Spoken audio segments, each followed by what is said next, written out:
은혜 받으실 하나님의 말씀은 여호수아서 3장 1절부터 17절까지 말씀입니다. 요단을 건너 가나안으로 첫 번째 시간으로요, 믿음의 길을 준비하라, 이런 제목을 가지고 우리가 함께 은혜를 나눠봤으면 합니다. 여러분, 우리가 삶을 살아가는 데 있어서 어떤 일을 결단하고 힘을 기울여서 그것을 이루고자 할 때 앞을 향해서 나아간다라는 말을 하게 됩니다. 여러분, 여기서 앞이라는 말은 무엇일까요? 자신이 세운 목표가 될 수도 있고, 앞이라는 것은 또는 예상할 수 없는 미래가 될 수도 있습니다. 이 앞이라는 것이.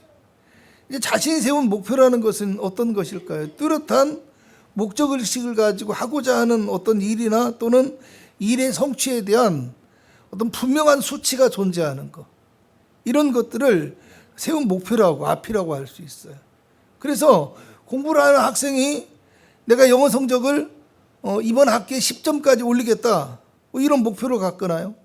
아니면 장사를 하는 사람이 올해는 매출을 어떻게든지 노력해서 200%까지 끌어올려야지, 이러기 위해서 전략을 짜고 실행에 옮기는 것과 같은 거, 이런 걸 의미한다고 할 수 있어요. 여러분, 그러면 이럴 때는 어떻게 하죠? 계산되어진 투자와 노력에 대한 결과가 수치적으로 근거가 있거나 또는 반드시 그렇게 될 것이라고 믿는 어떤 확신 같은 거, 이런 것들이 있는 가운데서 이 목표를 정하는 겁니다.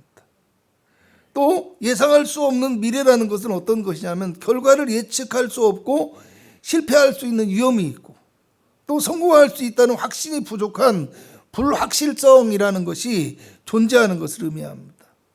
여러분, 디자이너가 실을 넘어서서 새로운 디자인을 만들어 가지고 그 새로운 스타일의 옷을 시장에 내놓아서 도전을 한다. 이건 굉장히 위험 부담이 있고요, 미래를 예측할 수가 없죠. 또 어떤 게 있을까요? 누가 가본 적이 없는 동굴을 내가 탐험하는 것, 이런 것도 예측할 수 없는 미래입니다. 산을 오는 것도 마찬가지겠죠. 직업 가운데서도 어려서부터 운동을 하는 운동선수, 어떻습니까? 성공할 확률이 많지 않은 일이에요. 그런데 이런 일에 꿈을 가지거나 도전을 하는 것과 같은 것들을 예측할 수 없는 미래, 예상할 수 없는 미래를 향해 나간다고 할 수 있는데요. 여러분, 이럴 때는 어떻게 해야 될까요? 최대한 그 불확실성이라는 것을 줄여야 되는 겁니다. 그리고 성공의 확률을 높이기 위해서 어떻게 해야 됩니까? 더 철저한 준비가 필요하지만, 무엇보다도 또 필요한 게 뭐예요? 실패에 대한 두려움과 위험이 존재함에도 불구하고 내가 그것을 이루고자 하는 어떤 의지나 노력, 이런 거, 결단, 이런 게 필요하다라는 겁니다. 그럴 때 예상할 수 없는 미래를 향해서 우리가 앞으로 나간다라고 할 수 있는 건데요. 결국에 그래서 앞으로 향해서 나간다라는 건 어떤 의미일까? 자신이 세운 목표가 어떻든지 간에 그것을 위해서 최선을 다하는 어떤 삶의 태도와 자세를 의미하기도 하고요, 또 어떤 부분에서는 더 나은 미래를 위해서 살아가고자 하는 삶의 목적과 방향성을 의미한다고 할 수 있습니다. 그래서 우리가 삶을 살아가면서 성공하기 위해서 필요한 것이 뭐예요? 자신의 재능과 힘이라든가 이런 것도 중요하지만 오히려 그것은 많은 영향을 미치지 않는다라는 겁니다. 오히려 성공의 영향을 90% 이상 미치는 것은 뭐예요? 어떤 삶의 자세나 태도라는 겁니다. 내가 어떤 마음을 가지고 살아갔느냐, 어떤 태도로 삶을 대하느냐, 이게 성공의 확률을 높이는 가장 중요한 요인이다 라는 것을 여러분 통계학에서 나온 거예요. 그러니까 잘 기억하시기를 주님의 이름으로 축복합니다. 여러분, 오늘 본문에도요, 이렇게 새로운 미래를 위해서 앞을 향해서 나아가는 이스라엘 백성들의 이야기가 기록되어 있는데요, 본문 4절의 중간 부분을 보면 이렇게 나와 있어요. 그리하면 너희가 행할 길을 알리니 너희가 이전에 이 길을 지나보지 못하였음이라. 할렐루야. 그리하면 너희가 행할 길을 알리니라는 말은 뭐예요? 그들이 지금 자신들이 가야 할 길을 아직은 모르고 있다는 뜻인 겁니다. 또 너희가 이전에 이 길을 지나보지 못하였습니다 라는 말은 지금 그들이 가야 할 길이 한 번도 못 가본 길이기 때문에 사실은 이 길을 어떻게 가야 할지, 어떻게 해야 안전하게 갈 수 있는지를 모르고 있는 상황이라는 거예요. 그러니까 불확실성이 존재하는 그 길을 가라고 하나님께서 말씀하시는데 그 앞에 단서를 어떻게 달았냐면 그리하면이라는 단서를 달았어요. 그래서 그리하면 너희가 행할 길을 알게 될 것이라는 거예요. 그러니까 미지의 길이에요. 미지의 길, 알 수 없는. 그리고 가본 적 없는 길이에요. 예측할 수 없는. 그런데 그런 미지의 길이지만 애굽에서 너희를 구원하고 홍해의 물을 가르시고 또 광야의 길에서 너희를 인도해 주셨던 그 하나님을 믿고 너희가 순종하게 되어지면, 너희가 그 미지의 길을 걷는 걸음을 걷기 시작하면 너희가 어디로 가야 할지를 아는 확신과 믿음의 길이 되게 만들어 주시겠다라는 이야기예요. 여러분, 오늘 본문의 말씀은요, 이스라엘의 새로운 지도자가 된 여호수아와 함께 요단에 도착한 이스라엘 백성들이요, 하나님의 언약궤를 메고 가는 제사장들의 뒤에서 이제 그 요단이 강둑이 넘치게 물이 흐르고 있어요. 그런 요단강을 하나님의 말씀을 믿고 순종함으로 제사장들의 뒤를 따라갔더니 흘러내리던 물이 그대로 위에서부터 그치고 온전히 끊어져서 그 강을 건너게 되어졌다는 겁니다.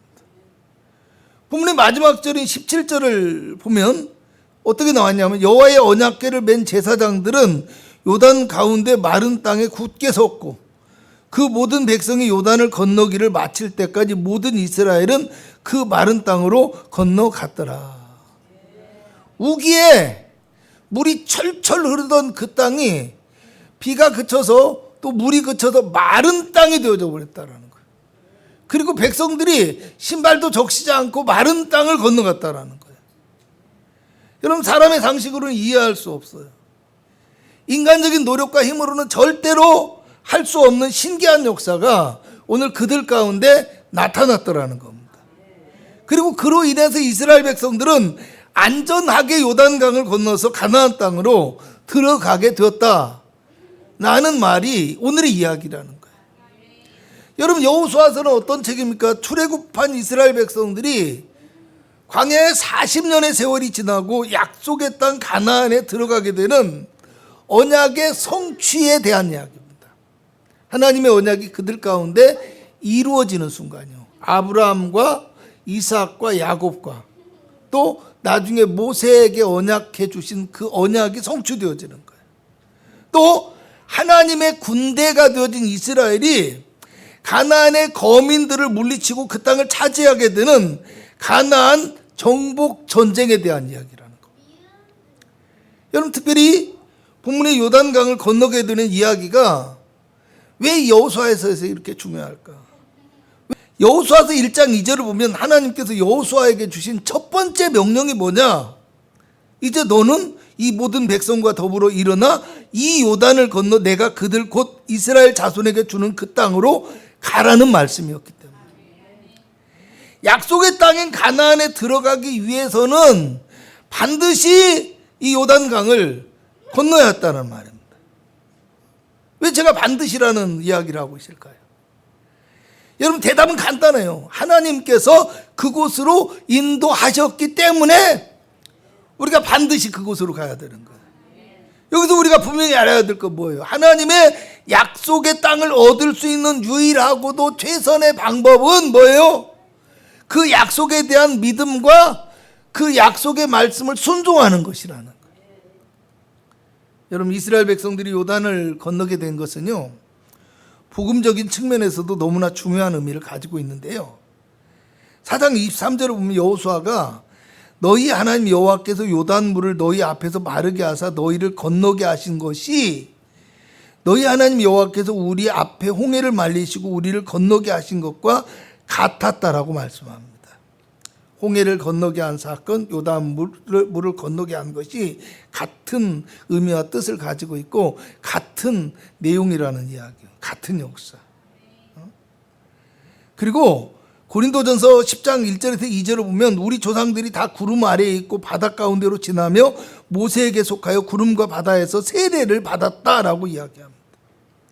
그러니까 요단을 건넌 것과 홍해를 건넌 것이 같고요, 그리고 홍해를 건넌 것을 가리켜서 세례를 받은 것이라고 하는 거예요. 그러면 그 세례가 무엇이냐? 그리스도의 피로 죄를 씻고 성령 안에서 그리스도와 연합하는 거예요. 그래서 새로운 생명으로 거듭난다라는 것이 바로 세례라는 거예요. 그냥 물만 뿌리면 되는 게 아닌 거예요. 그래서 우리가 세례를 받는다는 건 뭐냐? 죄의 옛사람이 죽고 그리스도 안에서 우리가 새롭게 태어나서 새로운 삶으로 변화되어지는 것, 새 생명의 삶, 천국 백성의 삶이 되어지는 것이 세례를 받는 것인 겁니다.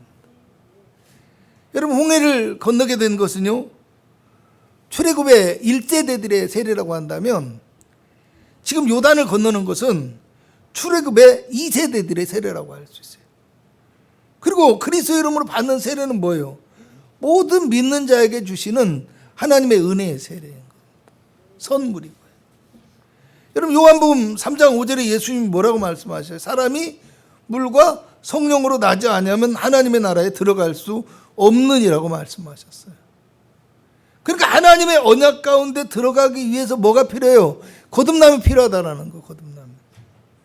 그렇기 때문에 출애굽의 2세대들에게 있어서 요단강을 건넌다는 거, 그것은 단순히 강을 건너는 의미를 뛰어넘어서 하나님 안에서 새롭게 되어지는 기회가 될 수 있다는 거. 그리고 하나님의 약속 가운데 들어가기 위해서 반드시 필요한 일이 바로 이 요단에서의 세례라는 거예요. 4장 24절을 보면 이는 땅의 모든 백성에게 여호와의 손이 강하신 것을 알게 하며 너희가 너희 하나님 여호와를 항상 경외하게 하리 하심이라고 말씀합니다. 요단강에 흐르는 물이 위에서부터 끊어져서 저 30km 떨어진 위에서부터 끊어져서 멈추게 해요. 그리고 흐르던 물은 쭉 내려가 버려요. 그리고 그 땅이 마른 땅이 되어져서 건너게 하시는 이 역사. 이 역사를 통해서 이스라엘 백성들이 하나님을 항상 경외하게 하셨다라고 합니다. 항상 경외하게 하셨다. 뭐예요? 어느 때나 어떤 상황에서든지 이유를 불문하고 변하지 않고 하나님을 경외해야 한다라는 이야기겠죠. 여러분, 출애굽의 1세대들은 어땠습니까? 애굽에서 10가지 재앙을 겪었어요. 경험했어요. 그리고 홍해가 갈라지는 기적을 보았어요. 구름과 불 가운데서 하나님께서 말씀해 주시고 인도하여 주시는 그 놀라운 능력들을 경험했습니다. 그리고 또 가나안을 목전에 둔 상황 속에서 가데스 바네아에서 하나님을 믿지 못했어요. 모세 이야기를 믿지 못했어요. 그래서 그들은 두 사람 여호수아의 갈렙의 보고보다도 10명의 정탐꾼들의 이야기에 그 부정적인 소리에 마음이 가고 그 소리를 믿고 그들은 원망하고 불평하고 거역하고 반역하고 그리고 결국에는 광야에서 멸망하고 죽게 되었다라는 겁니다. 출애굽의 2세대들은 과연 어떻을까? 그들은 순종했을까? 아니에요. 착각하면 안 돼요. 그들도 역시 끊임없이 원망하고 불평하며 모세의 권위에 도전하고 음행과 죄악을 행하는 그런 삶을 반복했어요.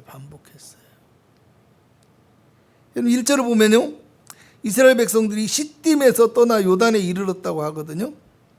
이 시딤이라는 곳이 어떤 곳이냐면 사실은 요단 저쪽에 모압 광야를 의미하는 거예요.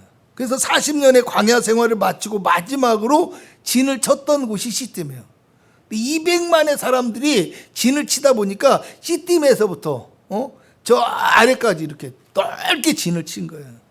그 시딤에서 진을 친 곳인데, 마지막 진을 친 곳인데요, 여러분, 민수기 25장에 가서 보면 참 안타까운 사연의 이야기가 나와요. 뭐냐면 이 시딤에 이스라엘 백성들이 와서 진을 치고 머물러 있을 때 바알부올에 가담했다고 해요. 그러니까 발람이라는 선지자를 이제 모압 왕 바락이 꼬드겨 가지고 돈을 많이 줄 테니까 이스라엘을 저주하라 하는데 하나님께서 그 입을 막으셔요. 그래가지고 끝내 그 발락이 이스라엘을 저주하지 못했거든요. 그런데 발락이 여전히 욕심이 많아서 결국에는 모압 왕에게 꾀를 준 것이 음행의 그 죄를 지켜 만든 거예요. 음행에.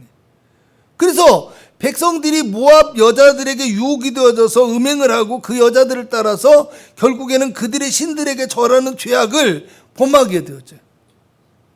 그래서 하나님께서 진노하셔서 연병을 내린 거예요. 백성들 가운데 연병을 내린.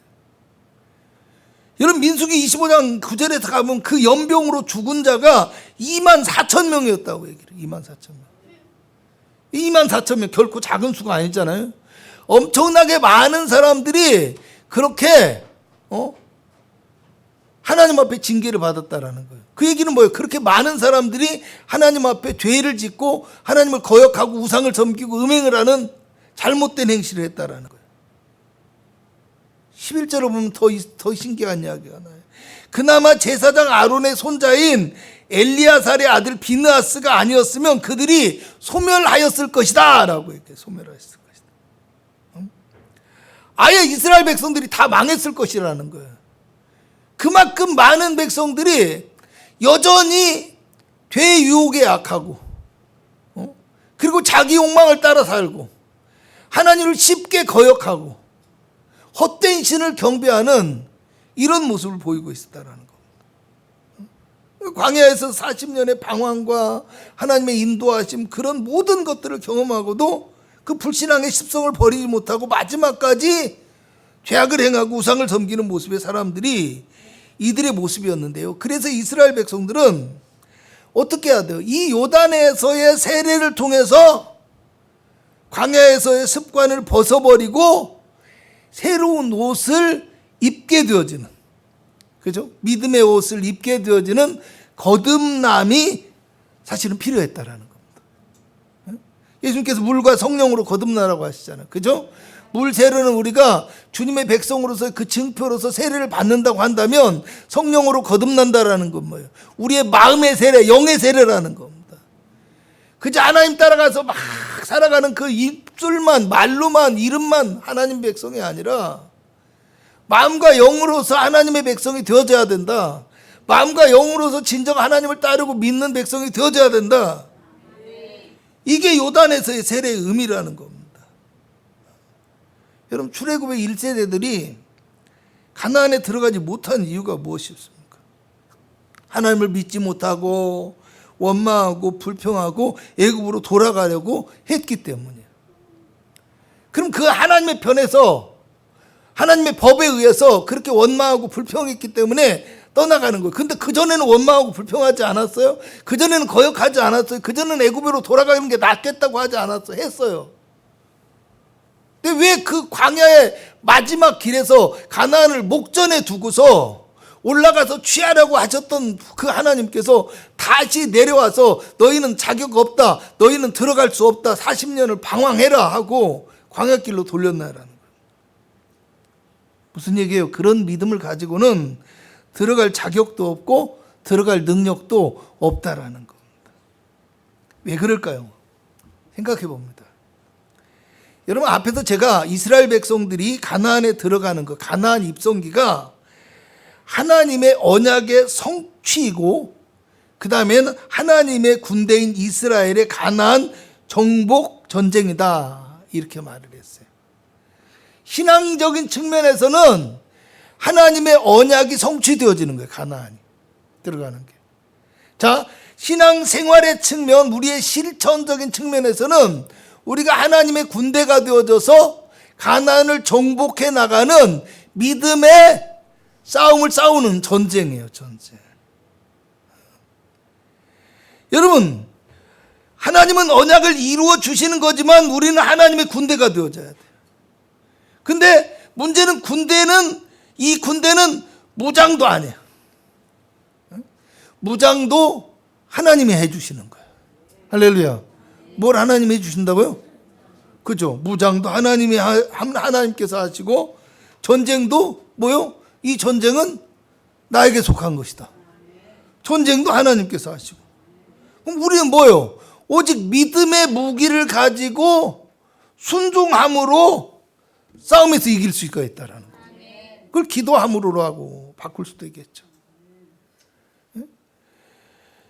여러분 조금만 시험이 있어도 조금만 위험과 어려움이 보여도 조금만 유혹과 욕망에 노출되어도 언제 그랬냐는 듯 금방 믿음을 버리고 돌아서 버리는 그런 출애굽 1세대들의 믿음을 가지고는 하나님의 영적 전쟁에 참여할 수 없기 때문에 하나님께서는 요단이라는 철철 넘치는 그 강물을 통해서 그들의 믿음을 다시 시험하시고 다시 기회를 주시는 거예요. 그리고 그들이 그 강물을 건너므로 인해서 새롭게 태어나는 거듭남과 믿음의 무장을 하게 만들어 주셨다라는 겁니다. 그럼 사실 이스라엘 백성들이 광야에 40년을 견디고 가나안 앞에 도착하게 된 것, 이거 뭐예요? 그들의 믿음이었습니까? 아니에요. 그들의 믿음이 아니었어요. 그들은 끊임없이 반역하고 원망하고 불평하고 하나님을 떠나고 우상을 섬기고 죄악을 행하고, 그래서 하나님께서 몇 번을 어떻게 합니까? 이들을 다 몰아내버리고 이들을 다 멸해버리고 차라리 너 모세를 통해서 다시 내가 시작하면 안 되겠니? 모세가 어떻게 해요? 주여, 차라리 그럴 것 같으면 나를 주의 생명책에서 지워버려 주옵소서. 내가 죽더라도 내 동족은 살려야 되겠습니다. 그들의 믿음 때문에가 아니라 그들의 탁월한 힘과 능력을 가진 그 지도자, 그 모세의 온전한 헌신과 사랑 때문이었다라는 겁니다. 할렐루야. 우리 믿음도 마찬가지예요. 애굽과 같은 죄악의 삶에서 벗어나 하나님의 자녀가 되어진 거 내 능력이 아니에요. 내 공로가 아니에요. 내 믿음이 아니에요. 오직 그리스도의 십자가의 온전한 희생과 부활의 능력으로 되어진 그런 은혜라는 겁니다. 우리의 노력과 공로가 없다는 것을 우리가 알아야 돼요. 그러면 우리의 믿음의 여정은 어떻습니까? 주님께서 붙잡아 주시지 않았다면 과연 나는 이 자리에 있었을까? 믿음을 지키고 여기까지 올 수 있었을까? 이것을 알고 주님의 그 붙드시는 은혜를 감사하고 감격할 수 있어야 돼요. 우리의 목자가 되시는 예수님께서 우리를 사망의 음침한 골짜기 가운데서도 건져주시고 이끌어주셔서 우리를 지도하신다는 것을 여러분 믿으시기 바랍니다. 여러분, 지금 이스라엘 백성들은요, 그들을 이제까지 인도했던 강력한 지도자 모세를 잃어버렸어요. 모세가 죽었잖아요. 그렇죠? 그리고 비록 여호수아가 모세의 후계자가 되긴 했지만요, 성경을 보면 아직까지는 모세와 같은 표적이나 능력을 보여준 적이 없어요. 그러니까 뭐예요? 그들이 바라고 그들이 따를 수 있는 지도자의 아직 자질은 부족하죠. 검증되지 않은 지도자였다라는 겁니다. 검증되지. 여러분, 그런 상황에서 어디를 만납니까? 요단강을 만나요. 요단강은 어떤 강이에요? 사실은 지금의 요단강은 길이 없어서 건널 수 없는 강이었어요. 그런데 여호수아서 1장 11절을 보면 하나님께서 뭐라고 해요? 여호수아가 그 백성들에게 첫 번째로 준 명령이 뭐냐? 양식을 준비해라. 사흘 안에 너희가 이 요단을 건너 너희 하나님 여호와께서 너희에게 주사 차지하게 하시는 땅을 차지하기 위하여 들어갈 것임이라. 아멘. 그 말을 어디에서 했냐면 마지막 주둔지인 시딤에서 얘기한 거예요. 시딤에서. 그리고 또 여호수아서 2장을 보면 시딤에서 여호수아가 2명의 정탐꾼을 보내거든요. 여리고성으로 보냈는데 여리고성에 들어가면서 정체가 들켜서 잡힐 뻔했어요. 그런데 기생 라합의 도움으로 사흘을 숨어 있다가 간신히 도망쳐서 돌아옵니다. 여러분, 놀라운 것은 3장 24절을 보면 이번에 보낸 정탐꾼들의 보고는 어땠느냐? 그 땅의 군사력이나 어떤 환경이나 이런 것들은 전혀 말하지 않고요, 어떻게 해요? 진실로 여호와께서 그 온 땅을 우리 손에 주셨다 하고 그 땅의 모든 주민이 우리 앞에서 간담이 녹더이다 라고 합니다. 그 땅을 하나님께서 우리에게 주셨대요. 정탐하고 오라니까. 아직 가지도 않았는데. 그리고 그 땅의 주민들이 마음이 녹았대요. 간담이 녹았대요. 여러분, 뭐 어떤 생각이 듭니까? 민수기 13장에 갈렙의 고백이 생각나지 않습니까? 모든 이스라엘 백성들이 울고 통곡하면서 애굽으로 돌아가자고 할 때 갈렙이, 그죠? 부정적인 보고를 하고 그 말에 뭡니까? 넘어가서 우리는 갈 수 없다 할 때 갈렙이 뭐라고 해요? 여호와께서 우리를 기뻐하시면 우리를 그 땅으로 인도하여 드리시고 그 땅을 우리에게 주시리라. 이는 과연 젖과 꿀이 흐르는 땅이니라. 다만 여호와를 거역하지는 말라. 또 그 땅의 백성을 두려워하지 말라. 그들은 우리의 목이라. 그들의 보호자는 그들에게서 떠났고 여호와는 우리와 함께 하시느니라. 할렐루야. 정탐꾼들 보지 않았겠어요? 여리고성의 그 견고함을 봤을 거예요. 왜냐하면 기생 라합의 집이 성벽 위에 있었다고 얘기해요. 그런데 성문을 닫으니까 나갔던 사람도 들어올 수 없고 들어왔던 사람도 나갈 수 없는 상황이었어요. 그래서 몰래 밤에 탈출할 때 어떻게 했습니까? 그 성벽에서 줄을 달아서 줄을 타고 내려와서 산속에 숨어 있다가 사흘 만에 다시 돌아온 거예요. 그럼 그 시기는 어떤 시기입니까? 요단의 강물이 철철 흘러 넘치는 시기, 철철 흘러 넘치는 시기. 그러니까 그들이 어떻게 건넜는지 성경이 말하진 않았지만은 최소한 좀 괜찮은 배가 없이는 절대로 건널 수 없을 거고요. 배가 있어도 쉽게 건너지 못하는 강이었을 거라는 거예요. 그분은 또 다음 시간에 나오니까 여러분이 기억했다 또 왜 이렇게 건너기 힘든 곳이었는지 생각하시면 돼요. 여러분 그런데 이 정탐꾼들을 보냈잖아요. 그런데 여호수아가 이 정탐꾼을 보낸 것은 모세가 정탐꾼을 보냈던 것과는 성격이 달라요. 모세는 정탐꾼 12명을 각 지파마다 보내가지고 너희들 땅도 한번 보고 그리고 거기 가서 잘 확인하고 지도도 그려오고 그 땅에 뭐가 있는지 확인하고 이렇게 얘기를 했잖아요. 그래서 갔어요. 그리고 무려 40일 동안 그 땅을 구석구석 정탐하고 돌아온 거예요. 근데 여호수아는 이 땅에 뭡니까 2명의 정탐꾼을 보냈지만 그 2명의 정탐꾼은 정탐을 하기 위해서 보낸 것보다는 선발대에 가까운 거, 선발대. 그러니까 군대가 가면은 먼저 선발대가 정탐하고 가가지고 길이 괜찮은지 보고 갈 수 있는지 보고 위험 요소가 있는지 이렇게 보잖아요. 선발대를 보낸 거예요. 근데 선발대를 보냈는데 여리고에 들어가자마자 들켜서 바로 쫓겨나온 거예요. 근데 이 선발대를 보냈던지 분명히 여리고성이 견고한 걸 봤잖아요. 아주 굳게 닫힌 것도 봤잖아요. 요단물이 철철 넘치는 걸 봤잖아요. 그런 말은 전혀 하지 않아요. 지금은 때가 아니니까 물이 좀 그치면 건너가시죠. 거기가 견고해서 웬만하면 피해가는 쪽을 생각해 봅시다. 이러지 않고요. 그냥 그 땅을 우리에게 하나님이 주셨습니다. 환경을 얘기하라니까 그 땅의 사람들이 싸울 의지가 잃어버렸습니다. 갑시다 이거예요. 갑시다. 갑시다. 그렇게 되어진 거예요. 여러분 왜 여호수아가 선발대를 보낼 수밖에 없었느냐? 사실은 정탐할 시간도 없었어요. 하나님이 3일 안에 건너가라는데 3일 안에 정탐할 시간이 어디 있어요? 제 생각에는 아마 시딤에서 요단으로 가면서 이동을 하면서 12km 정도 떨어졌는데 그 거리를 이동하면서 선발대를 보낸 것 같아요. 선발대를 보냈는데 이 사람들이 여리고 들어가자마자 걸려가지고 숨어있다가 3일 만에 돌아왔어요. 그 사이에 여호수아는 백성들을 데리고 요단에 내려와 버린 거예요. 선발대 와서 보고도 하기 전에 내려갔을 거라고 저는 추측을 하는 거예요. 왜 그러냐면 사실은 신명기 1장 3절을 보면 모세가 거기 모압 광야에서 마지막으로 하나님의 말씀을 다시 백성에게 전하고 언약식을 가질 때 모세가 그 날의 시기를 어느 때라고 했냐면 40년째 11월 1일이라고 했어요. 11월 1일.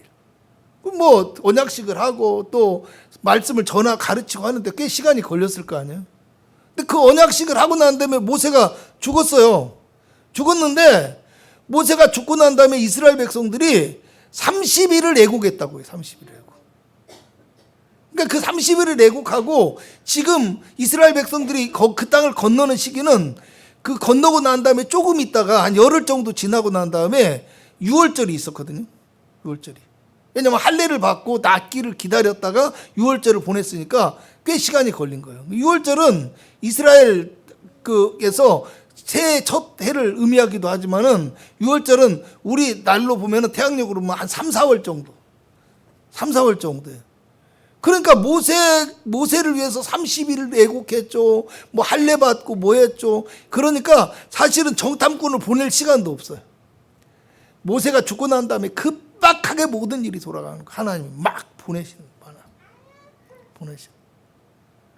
그래가지고 보냈는데 보고는 하지 않고 뭐요? 믿음의 고백만 하는 거예요. 선발대가 지금 예비한 길이 무슨 길이에요? 믿음의 길이에요. 아멘. 과거의 정탐꾼들은 이러쿵저러쿵 환경만 얘기했어요. 근데 지금의 정탐꾼들은 오직 믿음의 눈으로 그 땅을 정탐하고 그 땅의 백성들을 바라보고 믿음의 눈으로, 믿음의 생각으로, 믿음의 마음으로 여호수아에게 보고를 하는 거예요. 그리고 그 보고를 듣고 여호수아가 이스라엘 백성들에게 바로 야 건너가자 하는 거예요. 건너가자. 어땠을까요? 아까 말씀드렸죠. 철철 흐르던 요단강이 멈춰서고 마른 땅으로 건넜다라는 겁니다. 왜 새해의 말씀을 드리게 될까요?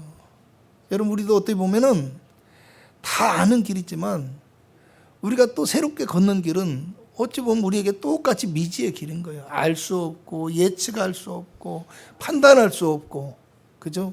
근데 그 길을 우리가 믿음으로 가야 됩니다.